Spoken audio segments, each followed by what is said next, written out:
Өнгөрсөн үеэ бодон могоо өрсөж байхад манай гол дүр нуус таничид яагаад орцсныг эцэст нэр хунган бож давтна. Цагаан могоо бос үнэндээ оршихын өндөр түвшний домогт амтан байна. Одоо өнөө нууц таничид яагаад түүнийг өөрийн болохыг хичээгээгүй. Харин үүний оронд өвөгдөөцөд нь битүүмжчэд тасарсан бол гэж гайхна. Тэрээр өөрийн өвөгдөөцийг түүний өмнөх эзэнтэй адилхан байсан болов гэж гайхна. Үүнээс гадна тэр өөрийгөө үнэхээр ямар нэгэн шалтгаанаар ингэж төрсөн үү? Магадгүй энэ нь түүний өнгөрсөн амьдралтай холбоотой болов гэж бодно. Гэнт нэгэн хамгаалагч яарчтай мэдээ дуусган орж ирэв. Манай залуу эзэн цагаан могоо хурдан нугаад мөгэний ташаар асуув. Сачин болон тэдний өвгийн хооронд тоцаам тэрчгтэй тэрсүүд урсгалын дайчдаар дүүрсэн байгааг хамгаалагч хэлв. Энэ үеэр өөр газар хонсоо болон түүний авахын замыг хаасан тул тэрээр хүн дээр анцаадж дайсны өдөрдөгч гондон өвгийн мастеруудыг давлан сачин бол харанхуй тэрсүүд урсгалаас өөр хүнд чарьяа шагтахгүй гэж тэтгэв. Яагаад энд байгааг нь асуув. Хүнд бэрцэн тэхэ хонод өөрийг нь орхиод зогт гэж хэлв. Гэвч хүн ганцаараа тэднийг бүгдийг нь дийсгүй гэж эсэргүүцэв. Хоноо дотроо моён ортны өдөрдөгч чан жангийн ташаасаар олон зуун тэрсүүд дайчид энд ичнийг тэмдэглэв. Мөн тижөөгийн дотор битлээс болж тэдэнд ямар ч боломж байхгүй байв. Тион тэднийг дан өвгөөс тасламж хүслээр ирсэн байх гэж таамагшаад шинэ эзэн Сачаны карта авснаас хойш дан өвгөө хэрийн тасгаар тавьсан гэдгийг баахтайгаар зарлав. Тэрээр тэр хоёрыг эзэндээ өрхөн барьж эзэн түүнийг гарцаагүй шагнана. Химэн давлан инэ. Хэдийгээр тэр хоёр зөнгө нь амьд үрдэхээр шийдсэн ч нэг хоёр мөчийг нь тасрахгүйгээр өнгөрөхгүй гин. Энэ үеэр хамгаалагч нь газарчлан өнөө хэргийн газарт гин. Манай баатар тэр хүмүүсийг хинбэ гэж асуухад хамгаалагчид нь тэднийг гонтоо овийнхан болохыг хэлв. Дараа нь тэрээр эсрэг талд байгаа хүмүүсийг тэрсүүд урсгалынхан байна гэж дүгнэв. Үүний дараа тэрээр хамгаалагчидаа гондон өвгийн хоёр хүнд туслахыг тушаав. Хунаа асаасаа чиглэж дан өвөг туслахаар ирснийг ухаарав. Гэвч олон зуун дайсантай тулгарсан тул тэдний цан тоонд тэрээр сэтгэл хангасан бустай. Манай голдор ураг шалгаж Тиогийн биеийн байж муу байгааг хараад хамгаалагчдаа түүнд туслахыг тушаав. Хамгаалагч хормын дотор гарч 95 түших бөгөөд хөнөө өөрсдийн эзнээс өөр хүнээс ийм туслан жасандаа гайхаж хоцров. Хоноо санаа зассан хിവэр тэднийг хамгийн багадаа 200 хүн хөөж байгаа хэлэхэд хамгаалагчид зөөрийн нэмсэв. Нэгэн хамгаалагч түүнийг тайршуулж хэрэг итгэжгүй байвал згээрч хүлээгээд ажиглахыг санал болгов. Тэгтэл тийч манай хүү хинбэ гэж гайхаж түүний хүмүүсийн нэг нь түүнийг дан өвийн залхамжлагч шалгорыг давж засуу эзэн болсон хүн гэж тайлбарлав. Тийшээ манай гол дүрийг хөөрхөн хүү гэж дуудан дагавч тэдний эзэн өвгийг нь өршөөсөн талархаж явах хэвээр санаалав. Одоо тэд хэрээс хитэрсэн тул тийчэн тэдэнд сургамж өгөх болно гэж хэлв. Гэлч түүнийг үгээ дуусгахаас өмнө тишин моринаасаа унаж хүмүүсийг нь гайхшруулв. Нөгөө талд өнөн өргөж яадаг шигээ 50 байж тишний чалчгийг сансаад чихэн захтнасан мэд чихээ мажив. Тичний хүмүүс болон хүнс ч мөн аж гайхан загсна. Эцэст нь манай баатар дайснуудаа сургамж өгөх гээд үс хэмээн өөртөө итгэжтэй хэлээд харин үүний оронд өөрөө тэднийг устгах болно гэдгээ тодорхой болгов. Тэрсүүд урсгалын цэргүүд эзэн лүгээ ширтэж түүнийг үнэхээр өвчсөн хэмээн хоорондоо асууна. Тэдний нэг нь эзнийхэн толгойд хортой зүү зоогцныг анзаарч өнөө хизээтэй амжиж шидсэн бол гэж чангаар гайхна. Өөр нэг нь манай гол дүрийн гар авахд ихийг чарсангүй гэж анслав. Хоронхон зөөрт манай баатар атх дүүрэн зүг харахад ирээд дайсны зүг шидэв. Цэргүүдийг хариу үрдэж үзүүж амжихаас өмнө манай хүү өөрийн өөр чадвараа ашигласнаар тэд зүүнд ар араасаа оногтно. Унацхаа. Энэ үеэр манай залуу эзэн зүүндээ хорч төрхийгүй гэдгийг хэлв. Гэсэн ч дайснууд ямар ч ялгаагүй ижил шинж тэмдэг үзүүлжээ. Тэр мөчид цагаан могоо зөөрөө өөрийнх нь хорны манай нэвцэнтэй холбоотой бөгөөд ихэнх хүмүүс энэ төвшний хорыг тэсвэржиж чадахгүй гэж тайлбарлав. Юун нь цагаан могоо хэрэг боллоо гэж хүлээн зөвшөөрөн жумалцах бөгөөд энэ нь могоог бага зэрэг бухимдуулна. Нөгөө талд хөнөөний мөчийн аюултай нууц зэсгийн ур чадварыг харна гэж хизээч төсөөлөөгүй та шүдээ зан. Үүний улмаас тэрээр өнгө таврыг хар сэлмний урсгалыг бүхэлд нь устгасан хүмүүн үү гэж гайхна. Энэ үеэр үлдсэн тэрсүүд цэргүүд манай гол дүр нөхөн хөдөлгөөнөөр тэдний олон зуун хүнийг унахсныг ухаарав. Тэд үүнийг ойлгох гэж хичээнэ. Тэд дан өвгийг мөшин ирмэгт байгаа гэж сонссон боловч одоо аюултай мангастай нүүр төчөв. Сүхээр тасадгсан нэгэн цэрэг манай баатрыг туйлын дэд мастер биш бол ийм ур чадварыг дахин ашиглах манай үлдээгүй гэж итгэв. Үнээс болоод тэрээр өнөнийг цахин унахаар шийдэж өөх гэж ашигран зэсгээд алаасаар урагш тавчлав. Гэвч манай залуу эзэн зууны хайрс ур чадвараа чадварлаг ашиглан нүцгэн гараараа сүхийг нь өөрөж орхив. Дайсны цэрэг сүхэн тийм амархан хогсонд итгэж чадахгүй. Шаконд орон загсна. Манай хол дүр зогсождгүйгээр шууд цэцгийн бороо ур чадвараа идэвхжүүлж дайснуудыг бүр чих төрөвдөөсөв. Үүний зэрэгцээ хоноодан өвөг өмнө цуу яриан гарчаасан шиг өөрсдийн нууц ур чадвараа алдаагүй байгаар тодорхой харав. Тэрээр дан өвийг өртийн эд хүчрэх хിവэр байгааг дотроо хүлээн зөвшөөрч тэднийг тэрсүүд урсгалын хантаа үнэхээр өрсөлдөх чадвартай тэмдэглэв. Үнэн түүнийг байгааг анзаархад түүний бодож таслагдав. Хюнө сандарсандаа эдгээр ур чадваруудаас зүгээр л нүдээ салгаж чадахгүй байна гэж амандаа бүтнөв. Хариуд нь өнөн дөнгөж сая юу болсон талаар ярилцахаар Даногийн төв байрлал буцахыг санал болгов. Хюнө өнөр зөвшөөрч тэрсүүд урсгалын унасан цэргүүдийн аимшигт дүр зургийг хараад эцэст нь дан овогтой сайн харьцаатай байхан дээр гэж хийдэв. Хэдэн өдрийн өмнөх зөө буцвал Сачаны хэрмийн гадна Хюнө өрийн аваад энд ямар ч асуудалгүй ирсэндээ баяртай байгаахаа хэлж байжээ. Даногийг мөхсөн гэх хэцүү яриа байсан ч бүх зүйл 50 мэт санагдаж байв. Гэвч түүний аваг хуваалцаагүй шалтгааны улмаас төгссөн байв. Гинт малгайтай нэгэн ир гарч ирнэ. Тэдний дөнгөж сая идэж дуусгасан хоолны талаар асуув. Хон түүний байгааг мэдрээгүй тул тэрхүү танихгүй хүнийг жирийн мастер биш гэж шууддаг нү. Авхан тэр хүнийг гэрчин юу болохыг хэлэхэд түүний нүд томроо. Гэрчин малгайгаа авч хоолнд нь сад болоогүй гэж найдаж байгаагаа хэлээд тэднийг өөрийн сачинд юу авчирсныг асуув. Хоно тэрсүүд эсрийн эзэнтэй таарна гэж хизээч төсөөлөөгүй тул хөлсөн оожиж өгсөв. Гэрчинтэй рүү эргэж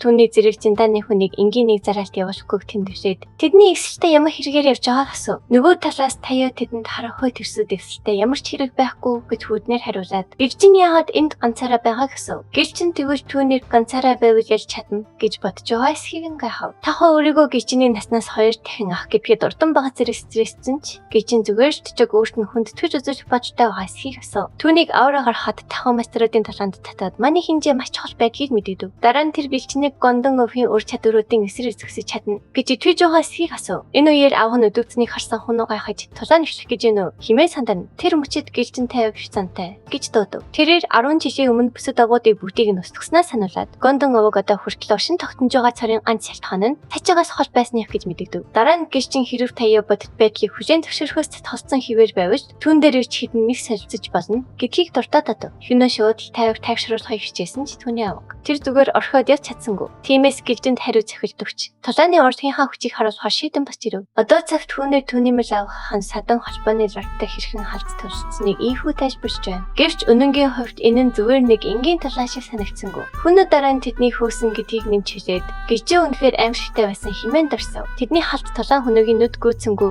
тийм өндөр хурдаар бидээ цахилж салсан өрөвчжээ. Тайхаа хүчтэй давталгаа хийсэн ч гэрчин үнийг чиний хамгийн шилдэг нь байж чадахгүй. Хэмээн тоомжиргүй хэлв. Үнийг сонсоод тайхи шүдээ зун. Чөтгөр дарах сэлэмний ур чадварын жинхэнэ хүчийг идэвхжүүлж хэллээ. Газараас харж ирсэн хүнээ авахыг нь даваа талтай боллоо гэж бодсон ч гэрчээ инээн сэрэн эцсийн секундэд давталгааг ханхыг харав. Шийдэмгий тайхи өөрийн төлөлийн гэрээлийн ур чадварыг ашиглахаар шийджээ. Нөгөө талд гэрчээ өөх техникийг бүрэн хүчээр нь харах боломж олцсонд баярлан инээн сэрв. Асар том дэлбэрсгийн дараа хүн авгаа хагаа төлөлийн нүдлээ ашиглахыг хараад мэс гайхав. Утаа замхрах үед тайхи гэрчэнийг яллаа гэж мэдэгдэв. Гэвч хэн нэгэн баярч амжихаас өмнө гэрчин утаан дундаас ямар ч өрхгөө гараад ирлээ. Тайхи хүн хоёр түүнийг яагаад ч юу байхыг хараад хөшиж архив. Гэрчүн гэсэн их урсгалын нэгээс имэрэж хүлээх хэрэгтэй хэмээгээд энэ бас аавтай жинхэнэ хайцдаг тулааны урлаг байна гэж хүлээн зөвшөөрөв. Хүнөө гэрчүнийг тэрхүү техникийг тэсэж үлдсэнийг хараад итгэж чадсангүй. Тиймээс гэрчин шудрын дарагч тэнгэрийг техник хэмээх өөрийн техникийг гаргах үед тайхи хүнөг шууд хажуу тийш төлөв. Үнэн гэрчин үнэхээр гондон урсгалын тулааны урсгалыг ашигласан эсхийг батлахыг хүсв. Үүний хариуд хүнөө үнийг тэдний техникийн өөрчлөсөн хувилбар байсан гэж тайлбарлав. Энергийн нүүр төрлийн байсан ч чөтгөр дарах сэлэнний техникийн төлөлийн гэрээштэй ижил дарахыг ашигласан байжээ. Гэсэн ч үүний хүчний хувилбараас ч даж харсан байв. Хэрэг тайхад тухайн үед үлдсэн дотоод энергиэрээ давталгааг хаагаагүй бол хүн амьд үлдэхгүй байсан.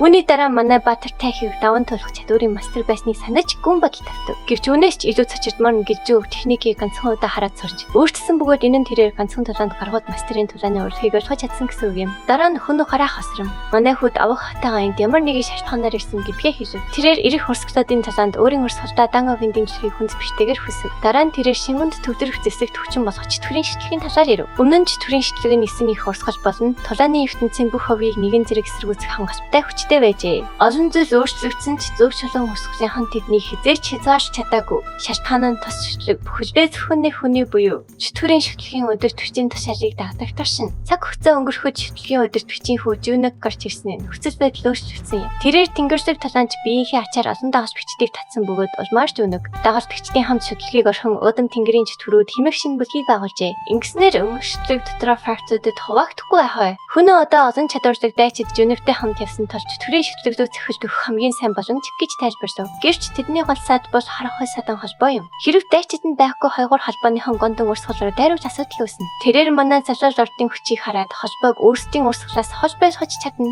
гэж итгэж байгаагаа нэмж хэлв. Тиймээс хүнөө манай гол дүрээс тасламж хүнд итгэвтэйгээр хүсэж байна. Санамсаргүй байдлаар манай Баатар шууд татгалзаж улмаар хүнөө төрөвдөж дарав. Манай хүү санарахгүй байна гэдгээ дахин нэг удаа татан хэлв. Дараа нь тайхаа манай залуулаар татгалцсан гэдгийг мэдэж авав. Тэгээд хүнөө өнөө эцсийн шийдвэр гаргахаасаа өмнө овгийн өдөртөгчтэйгээ зөвлөлтгөө шийдсэн гэж нэмж хэлв. Хүнөө авахаасаа хэрэг үнэн зөвшөөрөхгүй бол яах вэ гэж асуухад аваах нь хүлээхийг санал болгов. Үүний дараа хүн дан овог тэдний сонссноос тэс өөр харагдаж байгааг онцлов. Тэрээр дан овгийг өөрөө сажигснаа хэлээд тэдний байршлага байгууламж дайчдын хүч ерөнхий Ерөнхий өөр амьсгалаар дүгнжээ. Энэ нь тэдний мөчийн тухай цорхолтой огтхон чадалгүй. Тахио Дановыг өнөшгийн дараа сэргэлсэн байх ёстой гэж үзсэн ч үнэн тэднийг хүлээж байна гэж мэдээшэргүй нэрэхэд тэдний яриа тэслэв. Дараа нь хүн Тахио нар чихийг Дановын одоогийн өдөр төрч байхыг хараад мэс хайхав. Тэрээр тэднийг өгтөн авч манай залуучуудаас бүх зүйлийг сонссноо хэлв. Түүнийг хараад Тахио түүнийг даван туулах чадварын мастер гэдгийг тодорхой мэдэрч чадав. Тэрээр Дановын сэргэлсэн сүнслэг байдлын ард тэр байгаа гэдэгт итгэж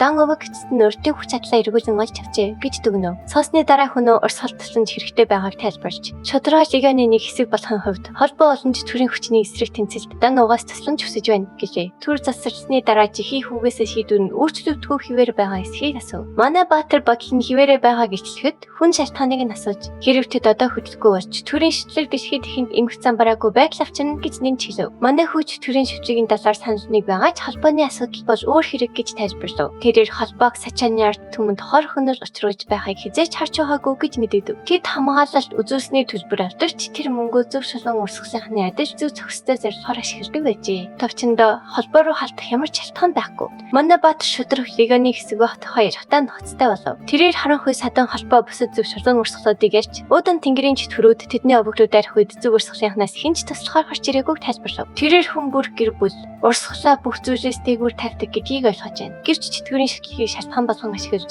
толбохон Дановын өрөг мэд ашлах нь буруу юм. Тэрээр өөрсдийнх нь урсгал дараагийнх нь учраас чөтгөрийн шитлэгтэй тэнцхийг хичээж байгааг Дановынхоо мэдэхгүй байна гэж бодож байгаа эсхийг асуув. Хүн нь өдрөгөө зангидан үнэнгийн зөв гэдгийг дотроо хүлээн зөвшөөрөв. Тэрээр тэднийг агуу сайн сайхны тухай ярьдагч эцсийн дүндээ аюул занал хилээж өөрсдийнх нь урсгалд хүрэхэд хөдөлдөг гэж бодов. Санамсаргүй байдлаар Тахио бусдыг бодоогүй дээ хүлцэл өчөв. Тэдний тулсан бүх зүйлийн дараа Дановоос зэжлэл гарахыг шаардсан нь тэдний буруу байсныг тэрээр хүлээн зөвшөөрөв. Гэвч Тахио дахин бодож үзэхийг шаардсаар байсан бөгөөд хариуд нь тэд бас ямар нэгэн зүйл өгөх болно гэж нэмж хэлв. Манай залуулаар тэдний гуйлтыг дахиж үл томсорлохгүй байхаар шийдэж арай зөвлөлөө. Хөнөө зөөлөн инээн сэгэлж илгээх дайчин тог хэрэгцгийг санал болгосон ч манай гурдур түүний яриаг тарсан. Тэд хідэн төгрөг төлөхөд бишим дагаад илүү санагч байна гэлээ. Дараа нь хөнөө тэдний хідэн жилийн урсгалын тэсвэр үйлчлэгээний төлбөрийг дөнгөж сая санал болгосон тэтгэж чадахгүй бүрэн алмаарч орхив. Тахио урсгалаа аврахад ийм зүйл хэрэгтэй бол энэ нь үн цэнгээ зүйл хэмээн тайван хэлв. Дээрээс нь үнэн үрдээ тэхгүй байсан бол ийм өндөр үнэн нэхэхгүй байсан гэлээ. Хөнөө манай залуучдын хүч чадал гайхалтай гэдгийг хүлээн зөвшөөрөв. Гэвч Тахио яриг нь таслан манай голдуур Дановын өдөртөгчээс ч давж магадгүй тул хит итгэхтэй байх хэрэггүй гэж анхааруулв. Гэвч хөнөө энергийн оршихын хувьд Тахиог хорох боломжгүй гэдгийг онцлон хэлв. Хэрэг нэгэн амжилтын төвшний нүүр даван тулах чадварын мастераас ч нөөц чадах боломжтой гэж Тахиарулв. Дээрээс манай Баатар тэднийг явах үедээ хийж буй хэлцүүлгийг сонсч байв. Энэ нь түүнийг нуугдмал энергийн оршихын техникийг ашиглаж байсныг Тахиа мэдэх магадлал бага гэж бодоход хүргэв. Тэрээр Тахиогийн зүүн совин хүлээж яснаас нь илүү хорцсон гэдгийг дотроо хүлээн зөвшөөрөв. Тэгтэл ээж нь түүнийг зөвхөн мөнгөний төлөө зөвшөөрөөгүй гэдгийг нь мэдж байгаа тул яагаад бодлоо өөрчлөлтийг нь мэдхийг шаардав. Манай голдуур энэ нь гинтийн бодлын өөрчлөлт байгаагүй гэж тайлбарлав. Тэрээр садан холбоог өндрөөр унаж ирсэн ч тэдэнд бүрэн итгэдэггүй ажээ. Ээж нь тамаахан урсгалууд унсан ч сачаа сүрсэн үнэн гэдгийг онцлоо. Үнэн толгой тогсон ч энэ нь зөвхөн гэгжүүний буруугаас болсон гэж мэдэгдэв. Тэрээр эдгээр урсгалуудыг зөвхөн зөв шулуун урсгалд нэгдээгүйхэн төлөө садан гэж үздэг онцлон хэлв. Харин ч тэд нэр төр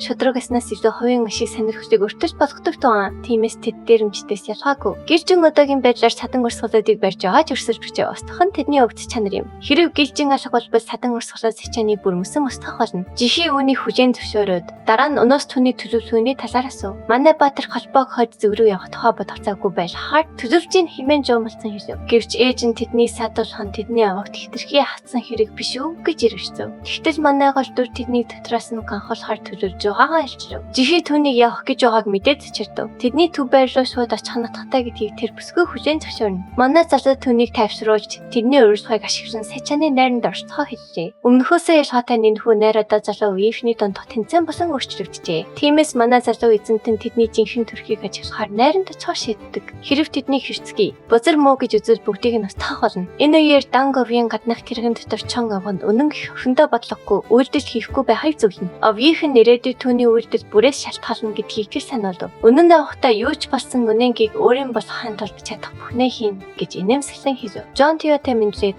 түүнийг хурдан тэнхрүүлэх үйлчлэгээтэй эм авчирч өгнө. Тачиг орондоо хөвтөж яхад ажин түүний дотор бүрхийн талаар асуув. Хариуд нь Тайбийн хамаагүй дэрцэнэ баяртайхан хэлээд өвөөгийнх нь эм үнэхээр гайхалтай болохыг минь хэлв. Тэрээр анх хор болон эмийн мөрхөмжийг хөслөөсөн эм гэрийг сонсоод ирэлдэж байснаа хүлээн зөвшөөрөв. Гэвч энэ өмнө түүний дотор шалхайг маш сайн наажээ. Тахаг хэр хурдан идэвч байгааг харсан ээж нь түүнийг удахгүй өөрийн урсгалдаа буцна гэж хэлж байна. Ажуу минь хүү ахицад сэтгэл хангасан байж дулаахнаар инээмсэрв. Энэ үеэр хөнөө гадаа чимээ гарч байгааг сонсоод ээжнээс сонирхон асуурлаа. Данго өхтөө эртний найрсаг харилцаатай жаал овийнхан ирснээс болж энэ чимээ гарч байгааг Жон тайлбарлав. Тийм ч учраас тэд овийн засамж шүчийг тодруулах үйл ажиллагаанд сайн дураараа тусалсан гэдгийг тэр тэмдэглэв. Одоо тэд овгийн хэрмийн гадна хамгаалалтын нэгжсэн хаалт суурьлуулах сонирхолтой байгаа аж. Хөнөө хоёр овог хэр татнаа болохыг мэдэж гайхсан ч нэгжсэн хаалт суурьлуулах нь маш их зарчтай тул жаал овг үнийг үнэхээр дааж чадахсгэд ирсэн. Тай бүх зарчлыг Данго овог гаргаж байгаа эсхийг асуухад ээжэн нээж жаал овгийнхан бүгдийг даана гэдгийг хэллээ. Мөн жаал овгийнхан энэ төсөл маш сайн хамтран ажиллаж байгааг нэмж хэлэхэд хүнсөө тай хоёр Данго огт тэдний ямар нууцаагаа гайхан хоцров. Энэ үеэр тэрхэн дотор явж би үнэнээ авгаах манайх бол дөрийн залуугийн ям шигтэй хүтэн царайг санахаас салж чадахгүй байв. Өдөхгүй өнөн болон түүний аавгаах уулзахаар очих бөгөөд аавгаах нь түүнд үнэхээр итгэж болох эсхийг асуув. Харин өнөн өөрийнхөө үзэсгэлэнгээ гайхан өөрийнхөө дөрв булан байдлыг маш сайн мэдж байгаагаа итгэжтэйгээр хэлв. Түүний аавг ахны ээж буюу өөрийнх нь төрсөн эгчийн нэгэн цагт бүх хоббугийн хамгийн үзэсгэлэнтэй эмэгтэйг ирдэг байсныг санав. Тиймээс тэрээр өнөнд манай залуу эзэнтний сэтгэлийг татах нь тийм ч хэцүү биш байх болно гэж дүнжээ. 10 гаруй жилийн өмнө уудам тэнгэрийн чөтгөрүүд түүний өвчөөс олж жагсаа өглөө утаж тогтчихсэнийг тэр дотроо дурсав. Эгч нь өөрийгөө зориулсан овоо аварсан ч нэг шөнийн тоглоом шиг харьцуулагдсан готомшийг дэвсгүүлж чадахгүй амиа хорлжээ. Одоо тэрээр овоо тэхэн ийм юм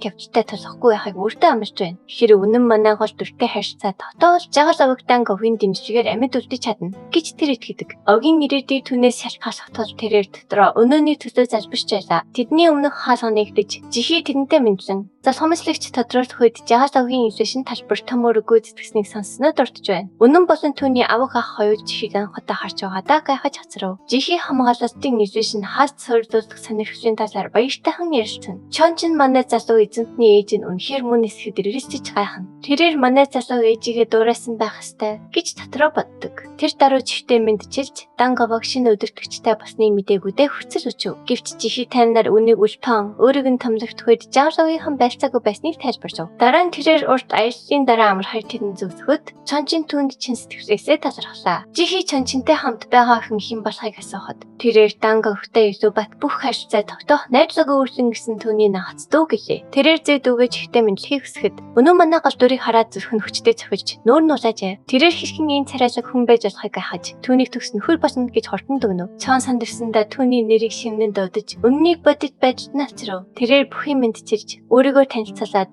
чихэд овгийн өдөртөгч болсонд нь баяр хүрвшээ. Жихий дүнд чин сэтгэлээсээ талархаж түүнийг маш олсон хүн байна гэд хэдэн жилийн дараа хөвгөө дараас нь гүөх байх гэж нэмж хэлв. Жихий өөрийгөө ч бас өөрт нь алдартай байсныг тамнаар хэлж өнөн түнд өөрийнх нь залуу насыг санагдуулж байгаа л тэмдэглэв. Өнөн түүнийг одоо ч үзэсгэлэнтэй хിവэр байгааг хэлээд чихийг манай залуу эзэнтний их чинь гэж бодсноо хүлээн зөвшөөрөв. Үнэн ирээдүйн хатан ээж нь болох тул залуу эзэнтэн болон түүний ээжид сайн сэтгэл үлдээхэр дотроо төлөвлөснө. Үүний зэрэгцээ жихий түүний хүүтэн цэцүүдд хоорондоо сайн тохирно гэж найдаж байгаагаа илэрхийлв. Үнэн зориудаа нүдэндээ нулимс цэжиг нүрэн гişтэн байдаг цэцнэгтэй хан түнд хизээч хайртай байгаагүй дуртна. Тэрээр манай гол дүрийн сэтгэлийг хөдлөх найдаж хар нулимстай нүдэ нэхэд залуу гівшиж байхыг харав. Түүнийг өөрийн зовлон зүтгүүрээр тайлбарж байхад залуу гівшиж байхыг хараад тэр болон түүний аваг ах хоёуд гайхаж хацрав. Түүний овгийн хөвгүүд түүний хизээч зүгээр орхидоггүй байсан тул үнэн үнийг ойлгох гэж хичээнэ. Одоо тэрээр өөрийн гадаад төрхөндөө итгэхгүй болж эхлэв. Нөгөө талаар манай залуу эзэнхэн зөвхөн Мөсөгийн тухайч бодож байлаа. Манай гол дүр түүнийг рүү харсангүй ч үү гэдэгт готсон өнөн гараа атгана. Энэ үеэр жихий манай гол дүрийг бүдүүлж зан гаргасанд нь тэмлэв. Одоо өнөө юу ч болсон манай залууг өөртөө дурлуулахар тангарагч байна. Энэ хооронд тэрсүүд холбооны нутаг гисгэр болох Сачаа хотын төвд хүмүүс манай гол дүрийн залууг Сачааны найранд орцох гэж буй талаар цорхож байв. Түүний хийсэн зүйлсийн дараа бусад урсгалууд чимээгүй сун гэдэгт тэд эргэлдэж байна. Хартвайр урсгал нь найрын бэлтгэл ажлыг хангах танхим болж таарав. Хуралдааны үеэр солон баримт бичгийн ихний хуудас нь найрын шаардлагатай төсөв. Харин ард нь тулааны урлагийн тэмцээнд орцох урсгал болон обуудын часаалт байгааг тайлбарлав. 6 дагуу тэрсүүд өдөрт хүчтэй нэг болох Мангер санг анхын жижиг нарийн чанжин урсгал хариуцж байсан ч одоо хартвайр урсгал цэхэн дагаад хосныг дуртав. Солон өөрөө зөвхөн эзнийхээ тушаалыг дагаж явахаа харуулв. Өөр нэг өдөр дэгчнийж тэдний эзэн тайланг чарчгүйгээр шууд яваад өгснийг дурдлаа. Өөр нэг нь тэдний эзний чөлөө сүнстэй нэгэн химээ хошгинж түүний хэсэг хос хойг хан. Гинт нэгэн хүүхэд хорсын өрөөнд орж ирэн бүгдийг нь аваа гахнараа химэн дуудав. Үйл явц улам эрчимжиж эсрэхтэй мөч явтж байна. Дараагийн хэсэгт бүх зүйл эргэж хийн. Дараагийн хэсгийг бусдаас төрүүлж хамгийн их нь үзхийг хүсвэл дэлгэцэн дэх төрийн банкны дааслуу 5,000 төгрөгийн хандив хийгээрэй. Тэгвэл дараагийн хэсгийг хэн нин даруй гаргаж өгье. Таалагдсан бол лайк дарж цавоглоо маань заавал бүртгүүлээрэй.